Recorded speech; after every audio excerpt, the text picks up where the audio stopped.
what's up, everyone? Welcome to the Huddle, your weekly playbook, whatever Paul says for to help you with forward progress in your career. Yeah, Ashlyn says so close. I'm always so close, but never there, which is fine. I'm good with it. If you guys can't tell, that's so natural. Like, it sounds so natural, but he rehearsed that for so long. Am I still really loud, you guys? Yes. Dude. Brotherly love. So, I know, right? So we're going to be talking about some training today, and we got good old Sonny Callahan and Scott Bohacker here with us. I'm going to start with Sonny, and we'll just do some introductions for the people that don't know who you are. Sure. My name's Sonny Callahan. I've been in the flooring industry since about 88. Started out as a helper, carrying pad, cutting waffle pad in half rolls because it was too small to carry a full roll of waffle pad.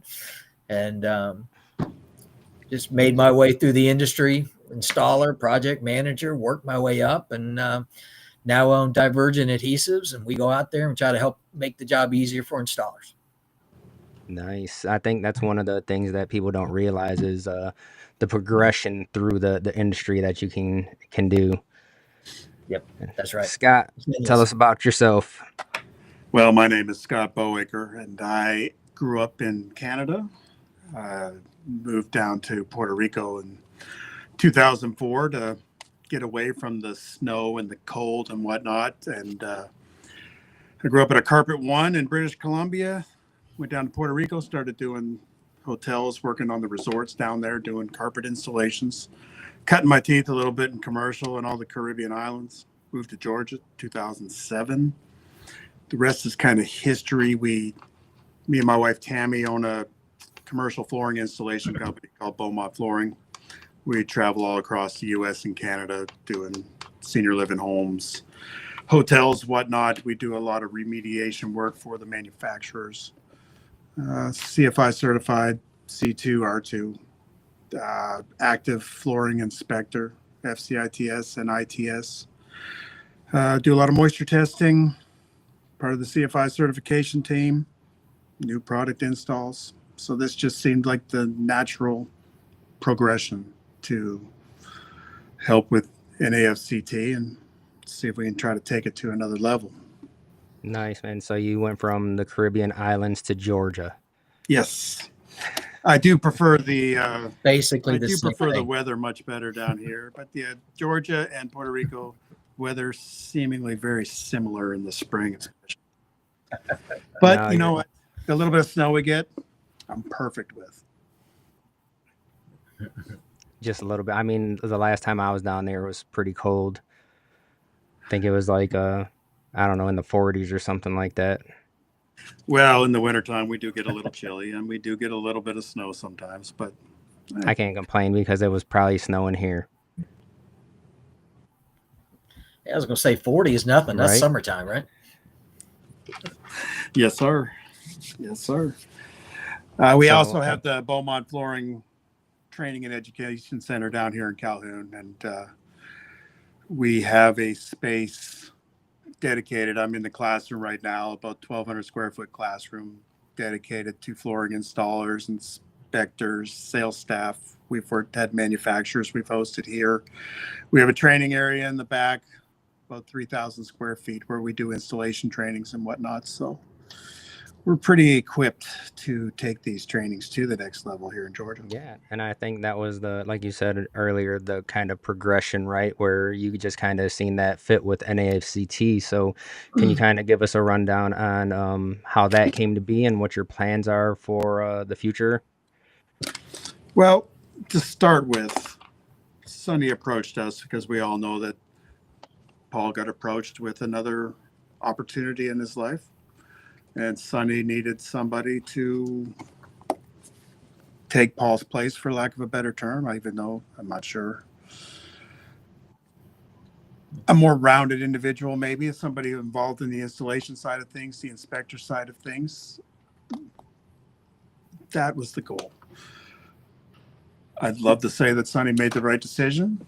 the board voted us in, and me and Tammy, my wife Tammy Bowaker, for those of you who don't know her, she is heavily involved in the business side of things. We really want to stay involved with all the other acronyms out there. As we all know, in the flooring industry, there is a lot of different acronyms. We have CFI, we have NAFCT, we have ITS, we have NAFCT, we have AFT, NICFI, ITS. Give me a few more. FCICA, Yes. WFCA. Pour out some cereal Yes, on the floor. You need a guide just to keep up with all those. But we want to continue working with everybody, all the different groups, promoting unity, bringing everybody together. Because at the end of the day, what do we all want to do? Provide training. We want a better educated flooring installer. We're all Whether in it for the be same thing. hands-on skills, That's right. business skills, something that is really lacking these days. We really want to try to help out, try to get these installers on track so they have a better understanding of finances, of the IRS, insurance, building relationships with insurance agents, attorneys, everything. We want a better rounded installer, right? A lot For of the stuff years. that you don't see until you're already deep into it, really. Oh yeah. How many of us That's right. either in the group chat or face to face here have gotten themselves in some trouble with the IRS in the past? Boom. Yeah. Just We gonna go ahead didn't and say know that. any better. Yep. Nothing more frustrating than losing a talented fitter in their 30s, in the prime of their life, because they didn't pay their taxes and they got to go to a different industry. Can't tell you how many times I've seen that. It's a shame. We can't afford to No, lose. we cannot, and we need to keep those people in the industry. And yeah. Well, and the other thing too that frustrates me is when you see somebody out on the job site, they're 68 years old and they've got installed till the day they die because they didn't put away anything. They didn't plan for the future, had no financial guidance during their life, when it would have been really easy to, to set some money aside and enjoy I've life. even, been on TikTok and seen some guys on there that used to be teachers and quit so they can focus on teaching kids just financial literacy, like the basics, budgeting, stuff like that. It's things that people don't think about. And then you start a business and it's like you're already in it, and then all these things pop up and it's like, man, I had no idea. And like I said, I was talking to Scott earlier on the phone, and that's what I said. I tell people that we were like by accident we were successful, and and things can change at any point, but people look at us and they're like, oh, you guys are successful, which is relative, but we didn't have anything in place, and that's why we are on the podcast and stuff like that, so that way we can tell people, we didn't know these things when we started, so we want you guys to have a leg up because we didn't go through that for nothing. Yeah, I'm going to test my microphone. Learn from I'm going our to test my mistakes. microphone and butt in for a second about that. Am I still super loud, you guys? I don't know what to do. It's like going up and down. But I did sit a few years ago, sit in a classroom with a bunch of people in a school setting and said, or they were asking the community, what do we need to bring back to schools? Obviously, it was at a time when we started falling short on labor. And then they started, yeah, you're right. We could bring the trades back and teach this.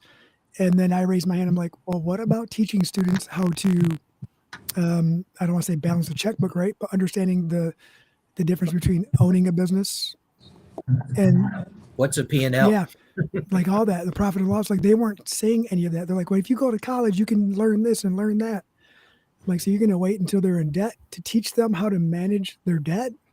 Like that doesn't make sense to me, you guys. And Great point. of course, some people were like, oh, I'm glad you said that. I'm happy you said something. And some people were like, I don't know why you even said anything. in the flooring industry.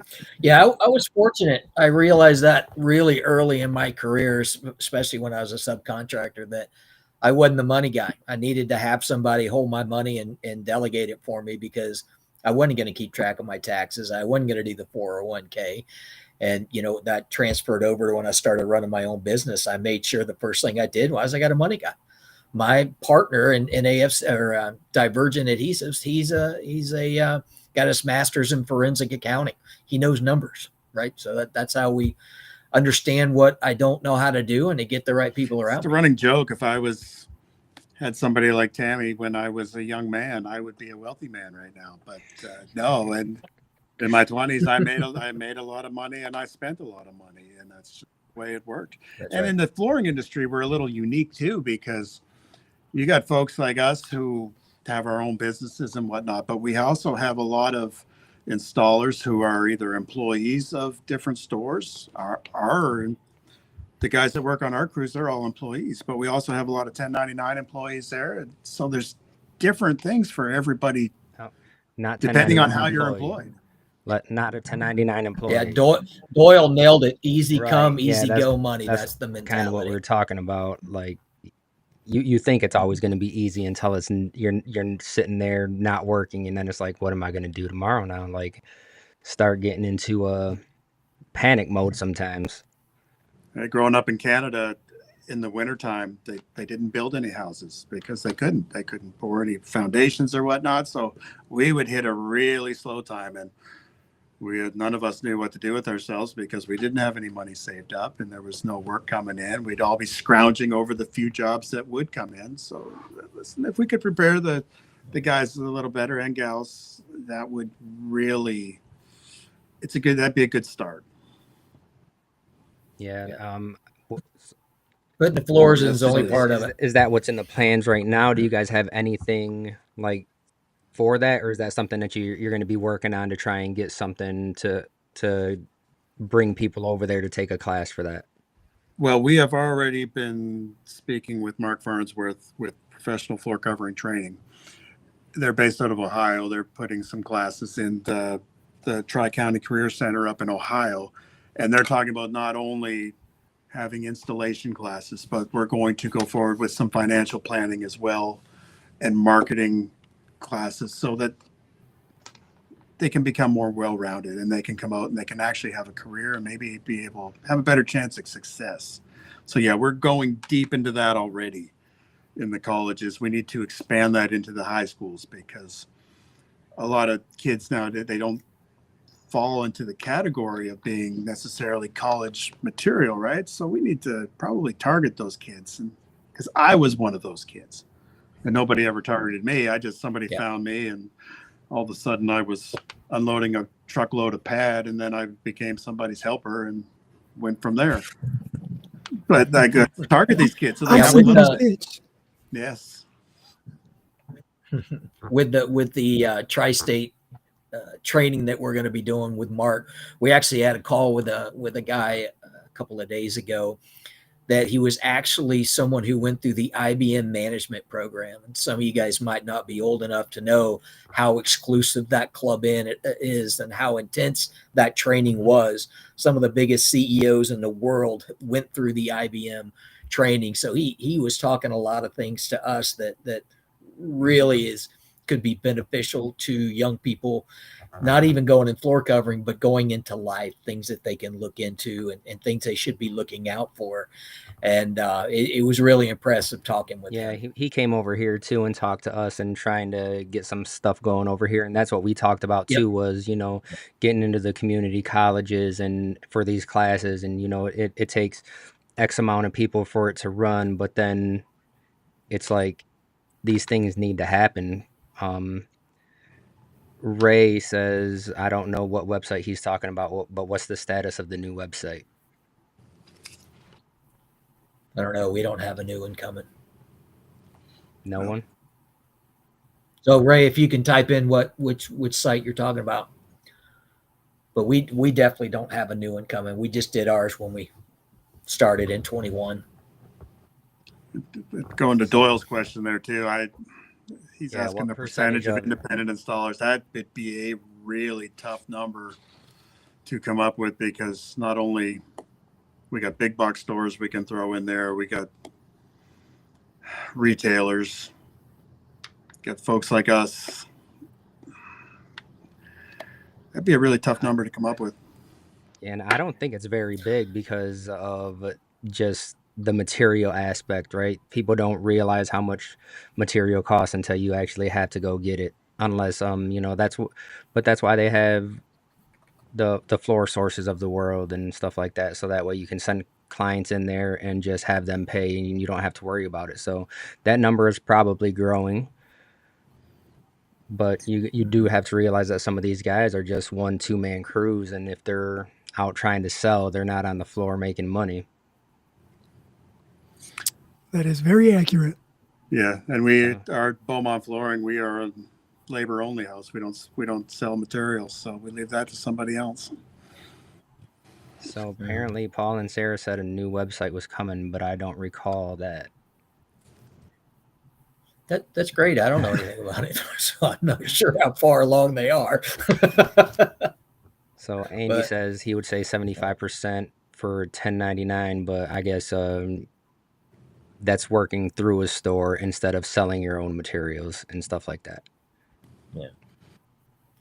Well, I think a lot of installers who, and it's a lot of the people on here who have been members of the Flooring Installers of America page, have realized that, you know what, I can sell the product. I can make money. I can sell myself for a little bit more than what I'm doing. And, it's just like what we were talking about before. It's just knowing that you can, having someone else tell you they did it and how they did it. There's just a lot more opportunity out there than just being an installer, unless that's what you want to do. Yeah.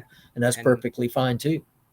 Yeah, there's people out there that's what they'd rather focus on is installing. So that's what they do. And, I know people personally that have started selling materials and everything, and they were doing it for years, and then they finally back up and they're just like, I just want to do the work. And you don't know until you try, right? Yep. Not everybody is meant to be a salesperson. Not everybody is meant to be a business owner. Like there's some folks that are just more comfortable just putting their head down and getting the work done. If my body would take it, I'd still be installing, because why wouldn't you? You go back at the end of the day and you look down and know you did that, and you did a good job. No other job instant does gratification. Humans love that, and that's what you get when you're installing. Is you start with something that looks like nothing, and then by the end of the day, you're like, man, let me take a picture. It's probably why I do dumb stuff like create projects for myself around the house, because I don't get to work with my hands near as much as I used to. That's right. You would think, though, that's for not installing full time anymore, that we would have a whole bunch more time on our hands. But that is definitely not the case. The older we get, time is our most valuable commodity, and there's not enough of it, and we can't produce any more of it. Right. So, I got some Divergent fans coming up on the chat boards. How's it going? That was the best sticker, the best use of a sticker that I've ever seen in my life. I was like, what's this? Oh, I get it. He's a diver. He's a gentleman. He's Divergent. So, as far as training, right? I mean, people are on both sides of it. You got us that are like, let's do this. And then you've got the other people that are like, what do I need this for? And I think that the future is looking bright because technology changes so fast these days. It's not like back in the day when you're using the same adhesive for 10 years. Things are changing on a yearly basis, probably more than that. You're in the adhesive game. I don't know how much you guys change, but it's all, especially right now, right? Especially in 2020, when raw materials were hard to get, things were changing on the fly and you had to be on your game. That's right. So what do you guys see for the future, and not just installation training, but we're talking business training, we're inspectors, what's happening in the future? Well, it's just kind of like what we were just talking about, the instant gratification. And I think we see a lot of people who don't want to do the training. It's because they don't gain anything the next week after the training. And that's not how it works. It's not like you go to the training and you instantly get a raise. It has to do with how you market yourself and how you carry yourself in the industry, and letting people know that you do know how to do it right. There's a great amount of folks, architects, specifiers, who are willing to pay a little bit more to get it done right. I mean, and that's just the way that you have to present yourself. And yes, So I want to add to that too, and I didn't mean to cut you off there, Scott. But go with it. when you go to the certifications, you go to the trainings, you go to these conventions, you go to a social network with people who are in your field, you tend to pick up and learn a couple things about how to market yourself, about presentation, about the importance of putting everything together as a whole to create. I don't want to say to create, right? To kind of showcase who you really are and what you're really about as an installer. And if I said that we didn't start off by doing some shameless marketing and plugs without really knowing what we were doing, I'd be lying to you guys. But we learned a lot more as we got out there more. And every time we went to a convention or to a training, we learned something new. And we got, I don't want to say we got better, but we added more ammunition to that marketing tool.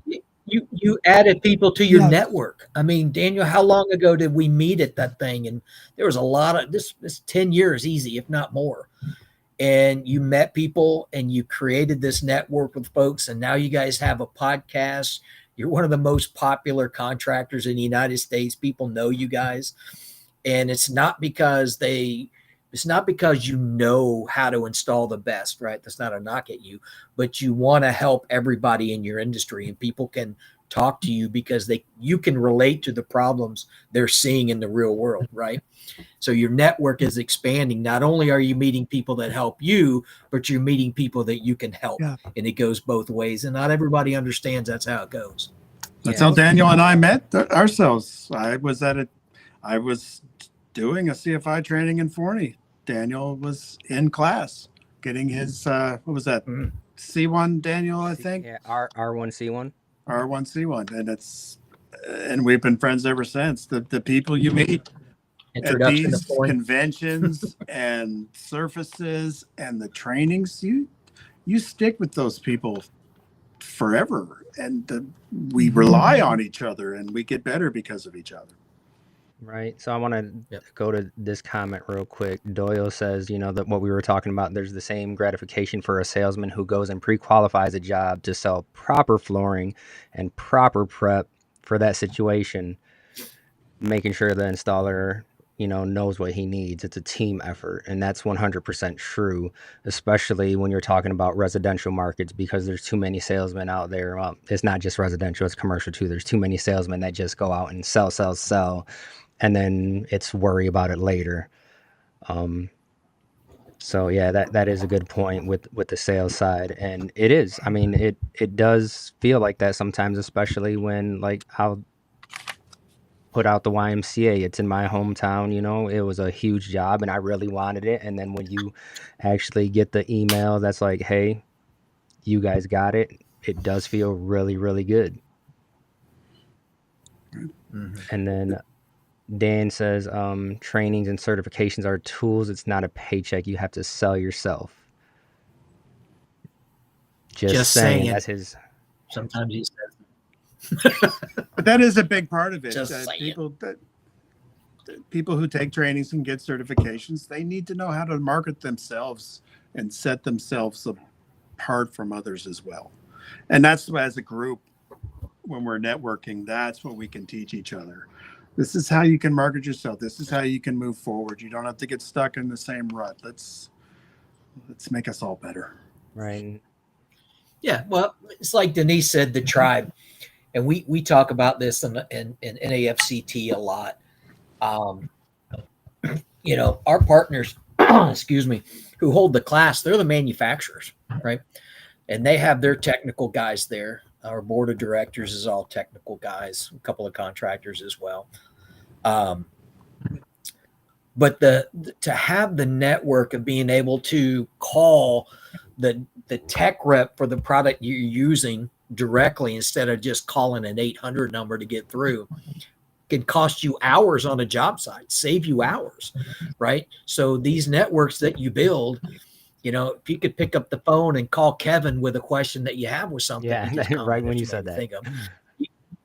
Yeah, you can call him and not have to go through 4 different, voicemails.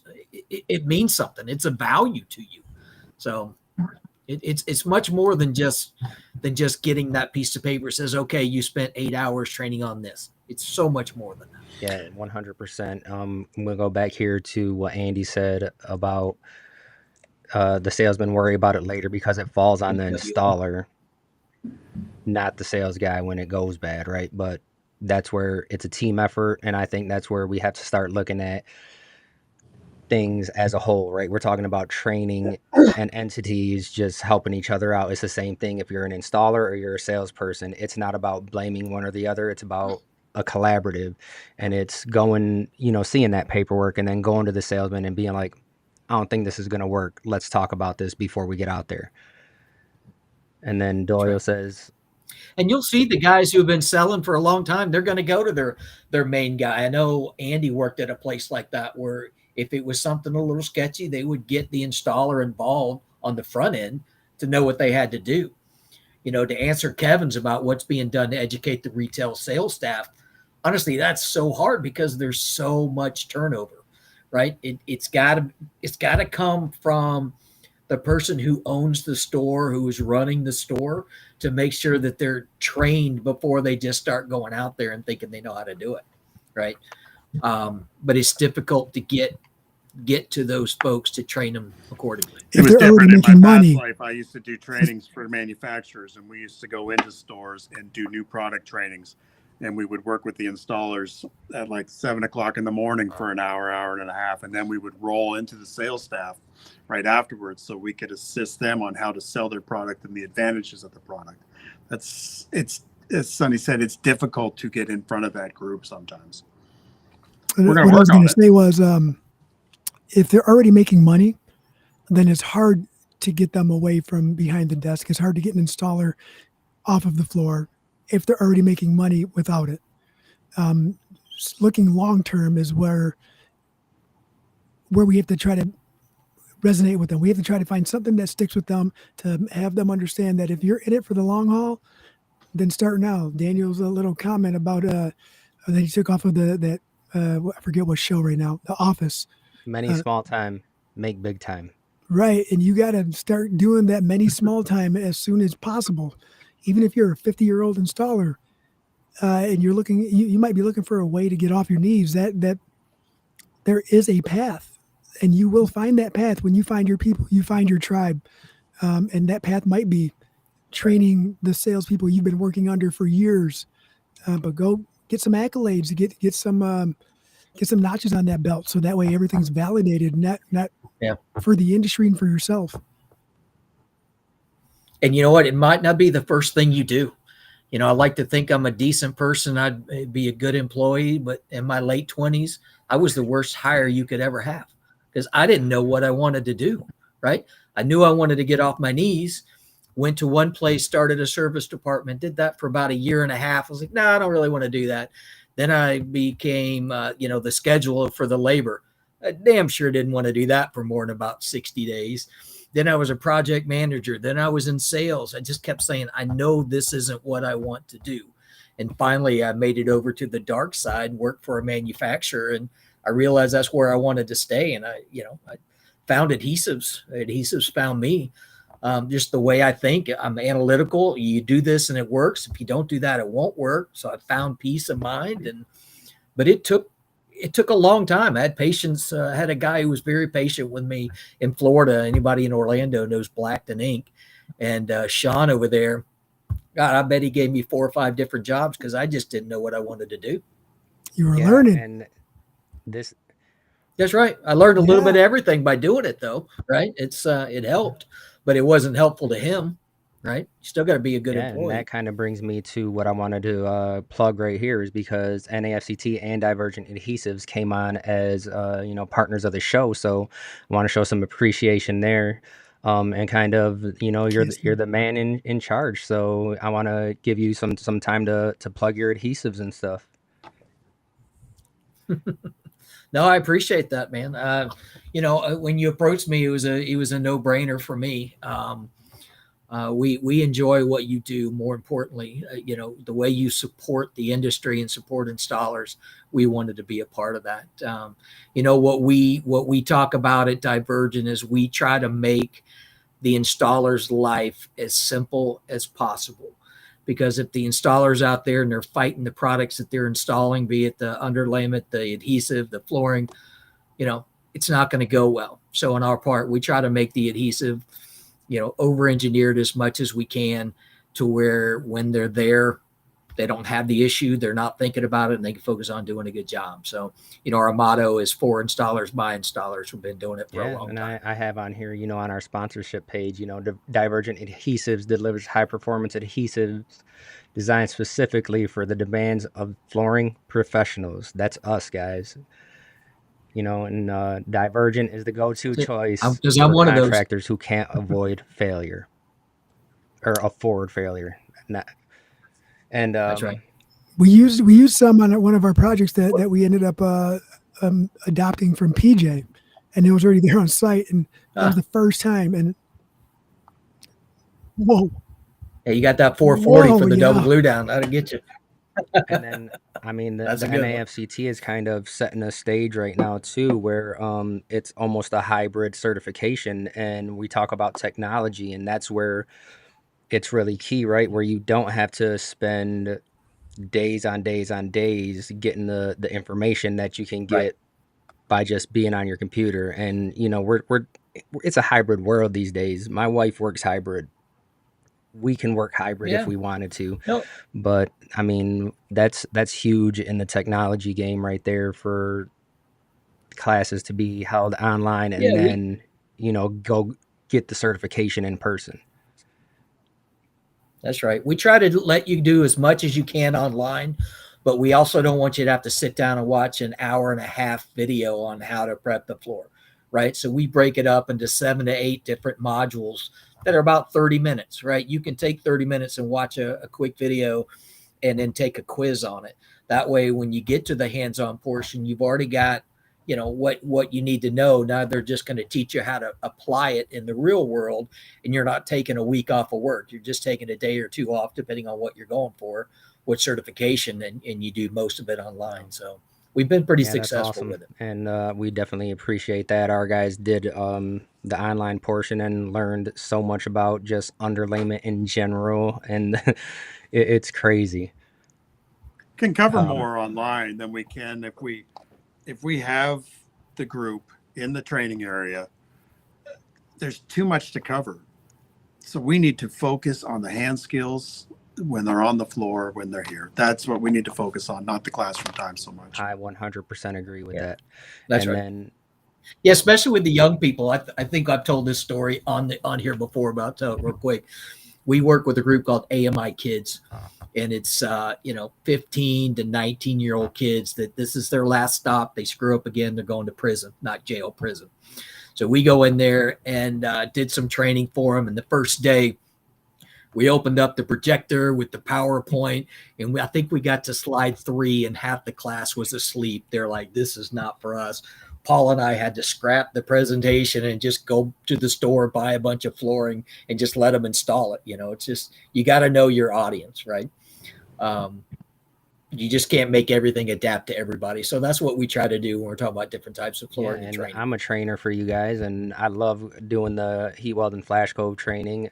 And that was one of my draws, right? Was if I'm going to be on site, we're going to be hands-on, and that's what everyone loves about the training. Because I talked to some of the guys, and they were like, "So what's the plan?" Like after I do introductions, I'm like, "We're going to get out there," and they're like, "Oh, I thought we were going to be in here for like 5 hours." No, man, let's go out there and start getting hands-on right away. That's right. That's right. You can't read a book on how to flash cove. You can. It's totally different doing it, though. So Kevin did ask this question that I want to get to. It's, what part of the industry do you see the most need for education? And Dan answered. I think it's the heat weld flash Dan answered good right here. I mean, every that's aspect, a dime right? breed. But that's well, it falls under different categories. Aspect. We need better trained installers. We need more installers who are better trained and have better knowledge. And who care. We need to teach them how to care about what they're doing. And I always say, like, I took installation classes and it made me a much better installer because I realized all the things I was taught that I was doing wrong. Then I became an inspector, and all of a sudden I started seeing the consequences of all my actions and all the things that I was not doing properly. So we need more trained installers. We need better trained installers, well-rounded installers. I was a floor layer when I grew up. I wasn't a carpet layer. I wasn't a hard surface. I laid floors. So if it went on the floor, we put it in. We got a lot of specialized guys nowadays that they don't do carpet. They don't do resilient. Let's try to get everybody doing everything again. Let's have everybody more rounded. As far as inspectors are concerned, let's try to focus on maybe not more inspectors, a better trained inspector, more training. Let's make the inspectors we have, let's make them better. Sales staff, let's have sales staff that actually knows the product that they're selling. I'm in Georgia. There's billboards on I-75 going up and down it, advertising waterproof floor. Let's have it so these customers are a little better informed when they come in and they buy new flooring. Hey, just a side note on that, ASTM F06, which I'm telling every one of you need to be a freaking member of because it's resilient flooring.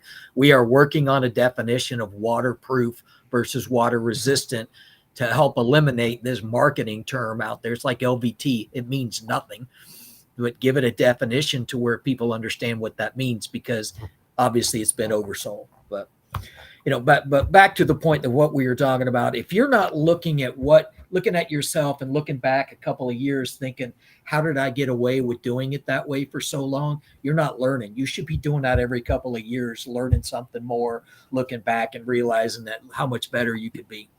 Because you're never perfect. Your luck will run out eventually. That's right. And unfortunately, it's just like with moisture. If you don't check with moisture, you don't do the proper floor prep, or you don't look for this, whatever it is, that one job that bites you may be enough to bankrupt you. And just right, unless you have really good insurance, in general, you could lose everything. You don't know that your ASTM and you don't know what that is, you need to look into that like right now, because any inspector that's going to show up on the site is going to, that's probably one of the first questions they ask. Let me get the moisture test, the moisture readings. That's right. And those inspectors are going to judge you by one of three for the main ones, but even more, they're going to judge you by 2170, which is the relative humidity, 1869, calcium chloride, F710 being the most important. If you don't have F710 in your toolbox, in your truck, on your phone, you've lost, because you don't know what to expect, because someone's going to come out and go, well, you didn't do this, this, and this. You can't win the game if you don't know the rules. It's $115 to be a member of ASTM. And I'll know because I'm the secretary for and if F06 you don't vote, membership Sonny secretary. will call you I'll know when personally you and go. say, hey, you need to do something. Yeah. Ask me how I know. That's right. You need to vote. So I want to go back up here real quick and, just pop up a couple of comments. Doyle says not to give up on retailers. He knows they're hard-headed, but he's made a great life, fulfilling life as a salesman, and it's exciting. And we're not saying that it's not. It's just that some salesmen don't look at the installation aspect and think of the installers when they are quoting projects.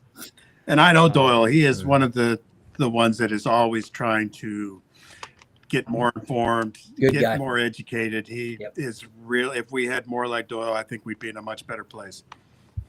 And then Ray says that he did a online resilient flooring course with Paul. It was wonderful, being able to learn over 12 weeks instead of 5 college level days with the fire hose. That's right. That was one of our best classes that we did. But like you said, one night a week for 12 weeks. You had homework to do in between.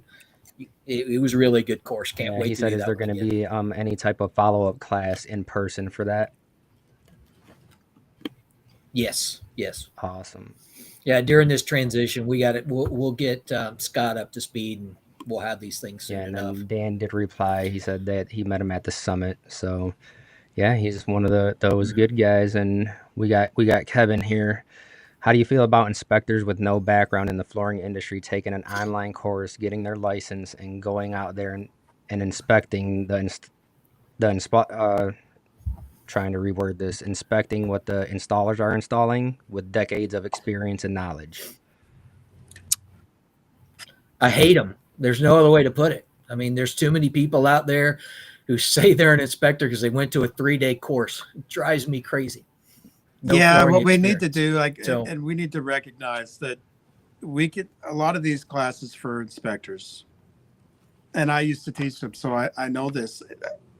It's basic knowledge on what we need to do as inspectors, but they need to continue their education as well, and think of it as an introductory class. And let's make myself better, because you can't learn everything in the flooring industry, inspection wise, installation wise, any aspect of it in a week. Yeah, and that's one more avenue that you can take as an installer with that installation background. It's a really good transition into being an inspector. I mean, they're the necessary evil. I used to joke around with Paul that because that's kind of how we met. He was inspector, I was on the manufacturing side, and we'd have some heated debates. And he knows, he can relate things to installers of why they did something the way they did. Right, that's the biggest misconception with inspectors. But I used to tell him it's him being a good inspector is like being the least smelliest homeless person at the shelter. It really doesn't matter. You're still terrible. But I think it's just like anything else, right? Until you get that hands-on experience, it doesn't matter. So we were talking about this, like watching videos and stuff on YouTube and getting information out there just so that way people have an idea of what needs to be done and how it can be done right is different than them actually going in and doing it right. That's where you can release videos and there's still a market for that hands-on training. A video will only get you so far. It's these right here that really make or break you. And right. it's just, getting that experience, whether it's in a class or yourself. I mean, for years we were not certified. So it's definitely not something that it's like, if you're not certified, you're horrible. No, it's one of those things where you can be really, really great, but then going to a certification, you take one thing away, makes you even better. And then, like you said earlier, it's taking what you know and then letting other people kind of absorb what you know. It's helping other people be better. And that's where I think a lot of the guys lack in the industry, because the flooring industry for so long has just been, I'm almost going to take what I know to the grave, because if I teach you, you're going to take all my work. And that's a horrible mentality to have. Yeah. Right. There's room for everybody. When I think, the biggest thing with inspectors that I see, and it goes from the very early on in their career to the end of their career, is communication skills. And that can relate to anybody at any time, especially on the installer side. But being able to communicate what you know to the person who's going to deal with what the problem that you're trying to service, is difficult sometimes, right? So you've got an inspector who's trying to talk manufacturing jargon that's going to a homeowner. They don't understand what that means. Same with an installer. If they're trying to talk and they can't break it down for a homeowner or the GC or the building owner, it's not going to get done the way it needs to get done. So that was one of the things when we talked about, what was his name, Daniel? Ron? Was that his name, the IBM guy? Ron or Eric? Eric. Sorry, I couldn't remember his name. But that's one of the things he talked about, is working on those soft skills, those communication skills. Because, when I was running the service department for that company, I knew there were some really talented guys out there, but I could never put them in the house with a homeowner doing a repair. Just wasn't going to happen. Wasn't going to work out. So, the way it always works out is the guy who's the nicest, he doesn't have the best hand skills. So that's who we have to send out. That's the way it works. So if you have both, you can make a lot of money. A lot of the best floor guys I know, they have zero people skills altogether, but their hand skills are phenomenal. That's right. That's right. And focus on those strengths. Not everybody's made to do that. You also have to realize that not everyone is made to run a business too, right? So can you get coached through that? Absolutely. But it's let's get this coaching and training and stuff first before you go out there full force and then ruin your name on something that could have been avoided.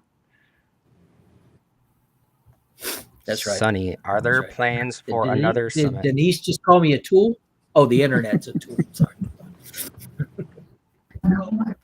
No, we were working on it. We tried to get it for the fall, Kevin, for the summit, but I don't think that's going to work with the change that we had here at NAFCT. It kind of put us behind.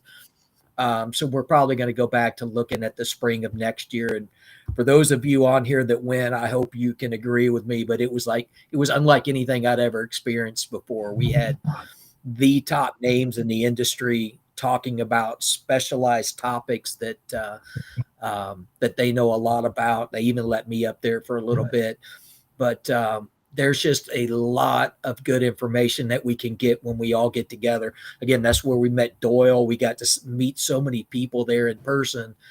The education's great, but the relationships are even better. It was small. It was intimate. It was easy to navigate. Yeah, we had 100 people there. Little trade show. I loved it. I think it was great. We immediately started working on the other one, but we couldn't get it quite together. So we'll go back and do it again in the spring. I think we're really looking at doing it in Dallas, in the middle of the country. It's easy to fly in and out of. There's a place right there at the airport. Try to make it a little bit easier to get to. Dalton's not the easiest place to fly into. This is true. His summit was his first experience with superstars, and I'm pretty sure he's talking about you two up there. Yeah, both of you guys. Well, and the good thing about the summit was, like, everybody here has been to surfaces, and sometimes you want to talk to somebody in a booth specifically, and you walk up and they're busy. They're talking to somebody. So you try to circle back to them a little bit later, and they're talking to somebody else. And you guys are right. It was very intimate, so we could really have discussions with everybody before, after, during. It was really cool.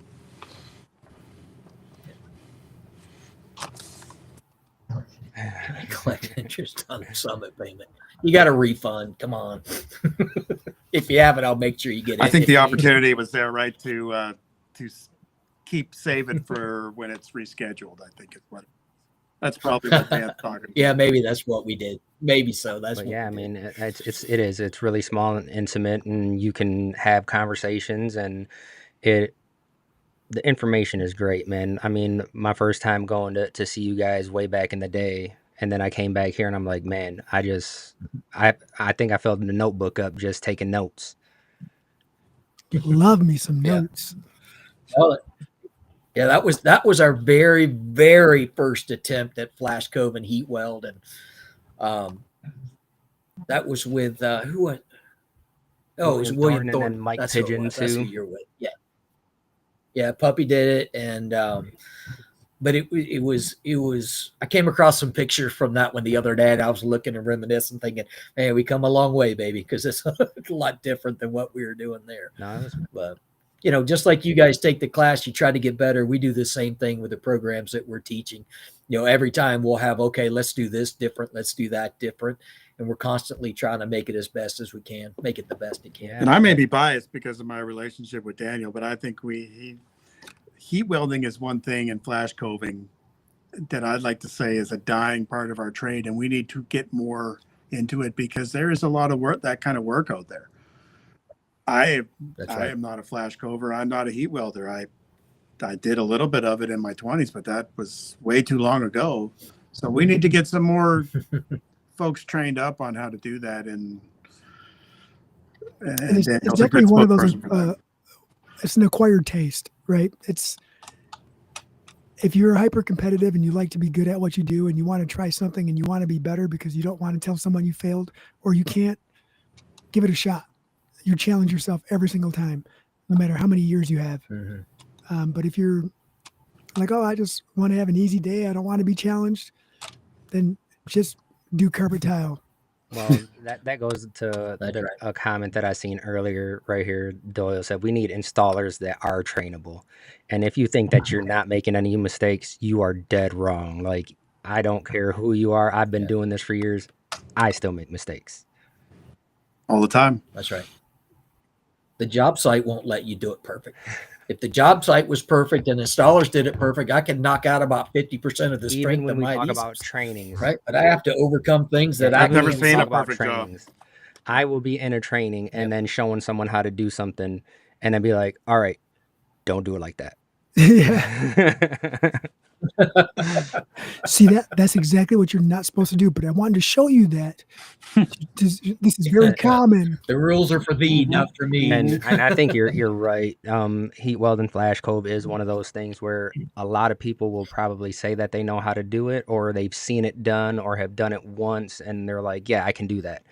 But until you're like deep into it, it's a lot. And even in the 4-day, 5-day class that we put on, there's so much information to take in that I just give you the information and it's hands on, because if you're not hands on almost the entire time, you're falling behind. So, and my favorite thing in one of them was the one time when, we had Andy in there, and he came up to me and he was like, "Hey, are we going to talk about repairs and stuff like that?" And I said, "Oh, there'll be some moments where we're going to have some time to talk about repairs, because That's a 3-day class in because itself. you're not going to get it right the first time. I can guarantee you that." Well, and I still have the picture of Andy With doing a his test with a cake. with his with a piece of cake in one hand and his tools in the other hand. So I guess the job was piece cake for him. Jeremy says he met more experienced installers that aren't trainable over new guys coming in. And yeah, that's because, they get that mentality of, 100%. I've been doing this, I already know how to do it. Jeremy's one of those experienced Well, I mean, installers. if I'm on a job site and someone says, I've been doing this 30 years, I just stop talking because they're not going to listen. They throw that, I've been doing this 30 years. That like, there's no sense in arguing. That's the worst thing. Like, cause I've been doing it for 30 plus years now. And I can't say that to people because I've heard it so many times in my life. And I don't want to come across as that stubborn old installer who's been doing it for 30 years and I know everything. So Eric, I get the Jorge's comment there too. I love that. He burned himself with the welding. It's a rite of passage. Yeah.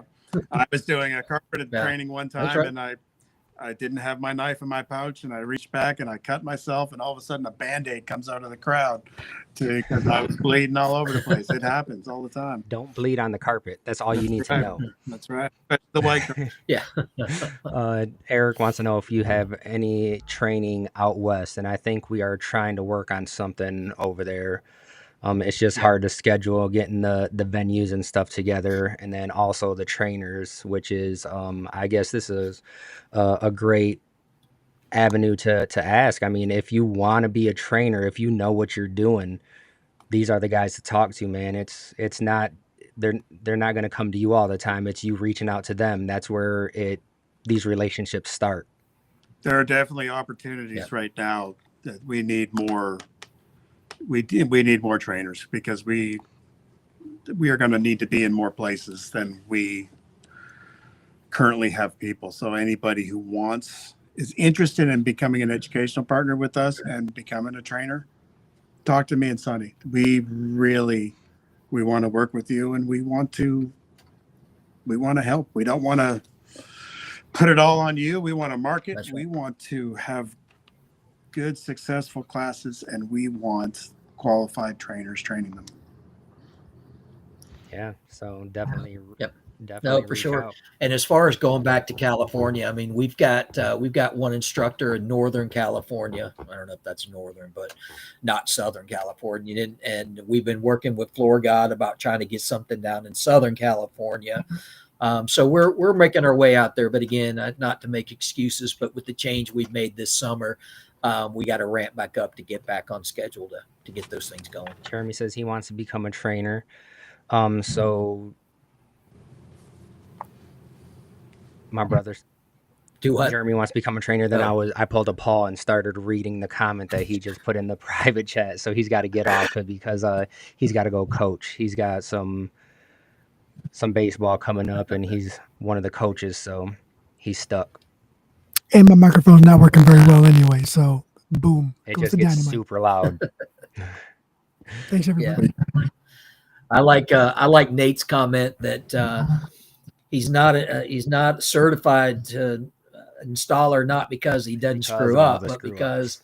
of all the screw Yeah, ups he's that's had. 100%. And I had a guy once tell me, you're a mechanic not when you don't make mistakes, but you're a mechanic when you can fix the mistakes you make. Right? That's when you know This you've is made true. Dan And I'm says looking that. at Jason's comment there about training's different for commercial and residential, and he is totally right, because in my world that I live in, most residential installers, they don't fit into my world. And the same way it goes, Yep. there's some of these wovens, flat weaves that Yep. I have no business even trying to seam up. So I either don't try, or I can admit I need more training on myself. Yeah, I mean that's Yep. where NFIC comes in. I Yeah. was blown away with. I was like, I always told Dan, I was like, I'm not gonna take that class because I don't deal with those materials. And then I went, and I was like, I'll probably never touch this again, but at least I know the basics if I have to sell something. That's right. And Yeah, yeah, so Something came up. we all do that. Blame it on the helper. Yeah, just a quick shout out to Jason Ramsey. He does volunteer for our moisture certification course that we're just about to launch. He's given a lot of time up and been on that committee for a while. So I appreciate it, Jason. wasn't Jason Anybody who wants to volunteer, just reach out in to Scott or Japan or myself. something? He is right now, I believe, or if he's not now, he was. So Kevin says he's very excited about Scott teaming up with the NAFCT. Great decision, and I 100% agree. Like you said, over the years we've gotten to know each other pretty well, and he's a wealth of knowledge. So, and not only that, man, he's got the space to hold some trainings. So he's going to be there, and he's ready to rock out some trainings. That's right. And we have a bunch coming up. That's right. It may not be an AFCT, but like I always say, and I have said it from day one from us opening this place, we want to work with everybody. I'll give a shout out to Jerry Miller, because he has a big commercial training coming up in August here, commercial inspector training, and he has an all-star lineup coming up, like Paul Carroll, Bruce Gentry, Dave Carter, Doyle Slaughter, Shane Jenkins, Billy Simmons. And it's here at our facility, and it's going to be a hands-on inspector class on training inspectors how to do job starts, job stops. Manufacturers are really big on that kind of stuff, and with Jerry here, we know it's going to be done right. Floor detective David Zach, he's got some color correction classes that he's going to do here before the end of the year. We've talked to AFT. There's going to be a seaming class here coming up before the end of the year as well. So we have some events here, and then we're going to build on that with NAFCT and have some of our own trainings to piggyback off those trainings. So we're really fortunate. It's exciting to have Scott. times So coming glad up, I you came think. up. Yeah, I mean, like we've always preached, anytime, from the first time I've met Sonny, it's always been, it's a collaborative in the industry, and we have to make sure that everyone knows that, right? We're all in this together, so let's train together, let's become friends, let's do all of this, because if we don't, then we're just pushing the industry further apart, and that's not what we want to do. Yeah, we can't have 5 entities teaching 5 different ways to do things. It's just not productive. So, Scott, do you have any of the information about any of those classes readily available on a website or anything? I can share it. Jerry's, I know, is the 18th and 19th. I'll share it on social media, and I'll Of put this it on month? FCT's, August. Sorry. Okay. David Zach and AFT, those are going to be later in the year, most likely November. We're looking at for those. So they're confirming some dates and making sure that everything can work. And hey, we need to get everybody out. Yeah, and as far as resilient training, I know we do have one scheduled right now for the Heat Weld and Flash Cove, and that is in October. It's going to be in Ohio. I don't want to get the wrong dates, but I want to say the week of October 25th. Mm-hmm. Yeah, I'm sure I got it in here somewhere. But that's coming up. So if you did want to get some Heat Weld Flash Cove training, the week of the 20th. Okay. Yeah. So we gotta start somewhere, man, and get in there and have me come and be like Hothead and burn your fingers and start up something. You know, we've been pretty fortunate to get a lot of projects because of the knowledge that we have on that. And if that's something that you're looking to do, come out and learn some stuff. They've got a great facility over in Columbus, and you will be your jaw is going to drop. The Yeah. same thing over at Blown Scott's. I away. mean, we walked Yep. in there before everything was put together, and you know, just the vision that he had with the space, and then going in there and seeing what it is now. It's come a long way, and I'm 100%, man. I'm so proud of what you guys have done there and put together, and I'm glad to be a part of it. I'm ready to get down there and teach a class down there too. And it's Georgia and it's air conditioned. That is the key to the whole equation right there. You need scuba gear to get in the building, but once you're That's in there, right. you're fine. That's right. Okay, real quick, Jorge just won the best comment of the day, by the way. In this case, Scotty does know. That's one of my favorite movies reference. Yeah, If y'all don't get it, we can't Dan be does friends. owe me. He owes me a certification because I went to NFIC. So I told him he would have to get his hands on some vinyl. So that is that on the. Yeah, it is live on the website now. On the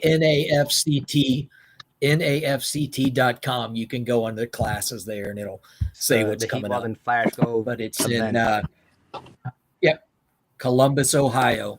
at America's Floor Source, and then I'm sure we will try and get some more stuff scheduled really soon. It's just it's everyone's busy time, so it's hard to sometimes it's hard to even have meetings about stuff because of how much is going on. And I'm sure everyone can relate because, you know, just getting on the podcast to watch it live is hard enough sometimes. That's right. Jimmy, it is in Columbus, Ohio. Columbus, Ohio at America's Floor Source. And for those of you who don't know Jason Goldberg, he has a commitment to training his employees like no other company I've ever met in my life or dealt with. He wants to make sure that his team has all the tools they need to be successful. And that's what sets him apart from the other, I won't even say competitors in the area, because they're not competitors. And he's done it right over there. That facility they have is nice. They welcome us anytime we want to be there. So they're just good people there. I just want to make sure he gets a big shout out. I give a shout out to Jim Freeman too, because he didn't know that there was a flooring podcast. And I told him the other day and he was so excited. So he's probably going back in the archives and watching all the old ones. Oh no, don't start at episode 1. I don't even remember what our episode 1 was, the introduction, but I mean, I don't even know what episode this is. I mean, we're 3 years in now, so we definitely appreciate you guys for listening, watching, and all the comments and interacting. And without you guys, we would be nothing. So definitely appreciate you. So make sure you're letting everyone know about us and giving us a like, subscribe, and do the same thing with the NAFCT and Beaumont Flooring. I think a lot of the stuff on social media is going to be posted on your guys' social medias, as far as the training, since that's where it's going to be held.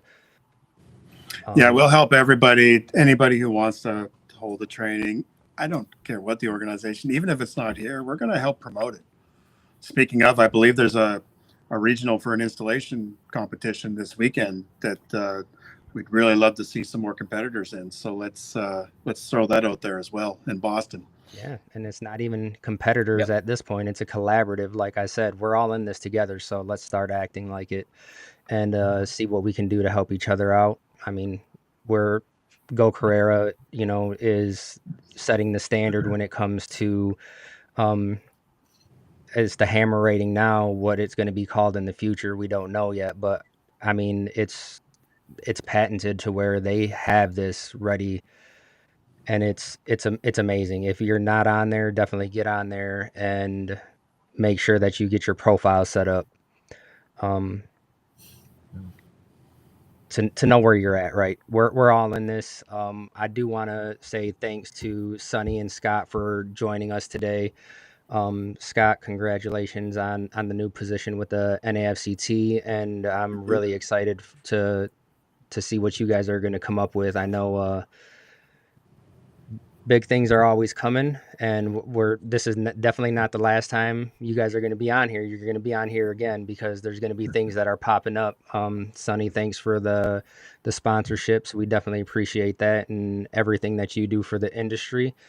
And I just want to one more time kind of go through what events are coming up and the dates, so that way people know, and then we'll do last words. Scott, you go ahead and go, and I'll look and see what we have. I know Ardex has a bunch of classes Right, coming and up. follow us on social media, either Beaumont Flooring, NAFCT, Sonny, or myself personally. Daniel, he posts a lot. We'll keep all the trainings as much as we can. We're going to keep filtering it out there so everybody sees it. We're really excited about what we're doing here and working with all of you, working with the colleges, working with the high schools installers. Again, if you're interested in doing some trainings with us, becoming a trainer for us, reach out to me or Sonny. We really, the more help, the better. The more help, Absolutely. the better. Thanks for having us on, Daniel. We really appreciate it. I always enjoy our talks anyways. Yep. Sonny, you got any? Yeah, I always enjoy it. So one of the things that, if you don't realize what we do, that's a little bit different than other associations, is we have our educational partners who are manufacturers host these classes. And a lot of times they cover your hotel stay. They'll cover your meals while you're there. They'll feed you while you're there. We try to do everything we can to keep the cost down. Ardex is really big. Lobovacal, they're really big about doing that kind of stuff for us. But so the next classes we have are going to be at Ardex on August 28th in Mansfield, Texas. September 17th at Ardex in Stockton, California. September 23rd at Ardex in Dallas, Georgia. And then October 21st through 23rd will be at Lobovacal, which is in Wadesboro, North Carolina. All of those will be the subfloor substrate class. And then the one at Lobovacal will also be resilient certification. Nice. And you can find probably all these on the NAFCT website as well. NAFCT website or NAFCT.com or NAFCT on Facebook. So yeah, guys, make sure we're getting some likes and everything all the way around here, because we all share information all the time. So if you're not a part of it, make sure you're a part of it. Get on the email blast and everything, so that way we can continue all this together. And like That's right. Jason said right here, train the trainer.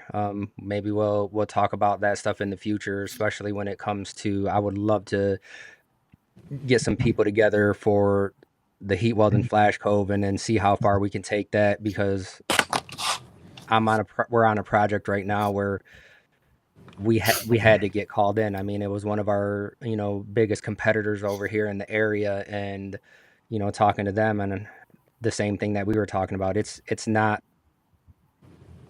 a collaborative the way it needs to be, and we need to start working together and start looking at each other as competitors. And I congratulate them for some of the projects they get, and they congratulate me for some of the projects I get, and that's how it should be.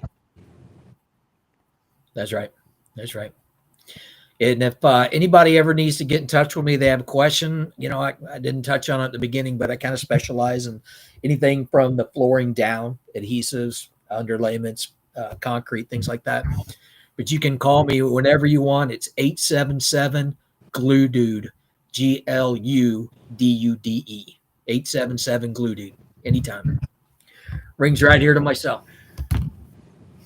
Oh, Jim said Andy is a hack. Truth.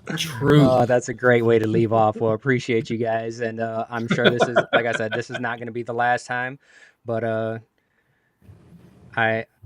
I'm so glad that we met all those years ago, both of you guys. I think it was like one right after the other. I went to an NAFCT event, and then I went and got CFI certified, and then we've been talking ever since. So these are the kind of things that you have to look forward to if you haven't gotten certified yet. We're all in this together. I appreciate you having us, man. I really do. I look forward to what Scott's going to do with us, going to take us to the next level, and I can't wait to see what I'm happens. very excited. So everyone stay tuned for the next episode with these two guys on there. It's not scheduled yet, but I'm sure it's not too far in the future because big things are going to be happening. Excellent. All right. We'll see you guys later. Thanks for listening in today. Thanks, everybody. Thanks, everybody. Bye.